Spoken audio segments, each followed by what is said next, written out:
Now, people who don't control Japanese knotweed in their gardens could actually be in trouble with the police because the plant is so vigorous it can damage roads and pavements and even buildings. Updated Home Office guidance specifically names the plant as a serious problem that new laws might have to help tackle. Let's talk now to Mike Clough, who's the owner of Japanese Knotwood Solutions, and he chairs the Invasive Non-Native Specialists Association. My goodness. Hello there, Mike. That's quite a mouthful. That's quite a mouthful, isn't it? I apologise for that. It really is.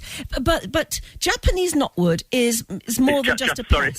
Sorry, Anne. It's Japanese knotweed. Sorry, knotweed. Did I say knotwood? You yes. did. Sorry. Japanese knotweed is a big problem, isn't it? It is. It's something that people's awareness has been raised recently, and people have begun to have mortgages refused and applications for finance borrowed against property turned down. So it is becoming more and more of an issue. The recent legislation, I think, whilst in some cases it will be useful, I'd much prefer neighbours to sit round, have a cup of tea and discuss the problem rather than immediately going to, I'm going to report you to the local authority or I'm going to tell the police. It really is something that you need to talk to your neighbour about, explain what the problem is, and then try and resolve it amicably.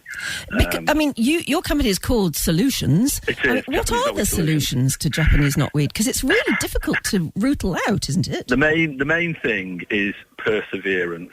You just have to realise that Japanese knotweed will take 3, 5, 7 years to eradicate, and you have to keep at it.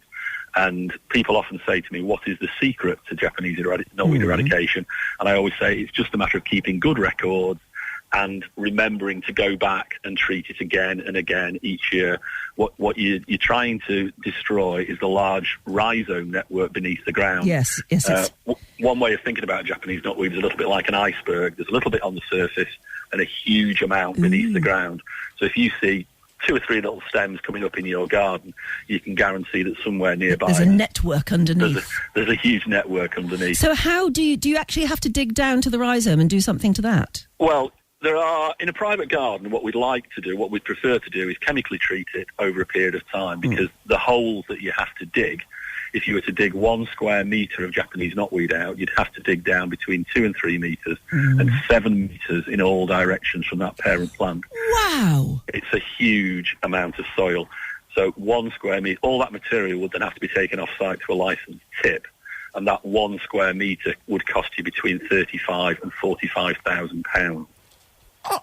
I'm completely flummoxed by that. My goodness. That just starts to describe the scale of the problem, doesn't it? Absolutely. You pay £72 a tonne as landfill tax, and this material you have to pay tax on to put it into a landfill store. So I was going to say, isn't there a danger of putting it into landfill because it'll just root again? Well, one of my concerns over the years has always been what our landfill sites actually do with it, and all they do is put it in a big hole. So it probably likes technical. that. It's nothing technical, I assure you. Yeah. So our preference would always be chemically treat it. And go back again and again and again, year after year after year. Going back year after year. And in a private garden situation, I would take photographs and make records of what you've done, so that if at some stage in the future somebody says, oh yeah, we'd like to buy your house, but you've got Japanese knotweed, you can then say, well, we have been treating it for the last 3-5 years. Yes. This is what we've done. This is what we've put on it. And that will help you in your so sale. You're taking a real professional attitude in eradicating it. Yeah. Exactly. Did it come from Japan? It did. It was brought over by a gentleman called Philippe von Siebold. He brought it over to his nursery in Holland. He brought it over deliberately as an ornamental. He then sent samples of it to Kew, and the Royal Horticultural Society was so impressed they gave it a gold medal in 1850. But think it through. If you have a plant that is incredibly tolerant, very fast growing, grows in a variety of soil conditions, as a plant for a gardener, it's tick, tick, tick. Yeah, this is a great plant. Does it look pretty? Oh, it's lovely. It's a nice looking plant. And it took, in 1905, the Royal Horticultural Society issued a statement to say it should only be planted in the... Do go on. Oh, no, we have lost you. Isn't that weird, the way the line suddenly went clunk But I think we get the idea, anyway, that Japanese knotweed may look pretty, but like he said, it is the tip of the iceberg. If you've got a pretty flower up top, you've got an enormous network of trouble underneath. And maybe you need to adopt a very professional attitude, as he said, towards eradicating it. Whatever you do, talk to your neighbour about it if your neighbour's got it. Talk first. Don't take up the law next. But it's interesting that the Home Office guidance suggests that there should maybe be a legal way of dealing with it. There you are, everything you didn't want to know about Japanese knotweed here on BBC Radio Berkshire.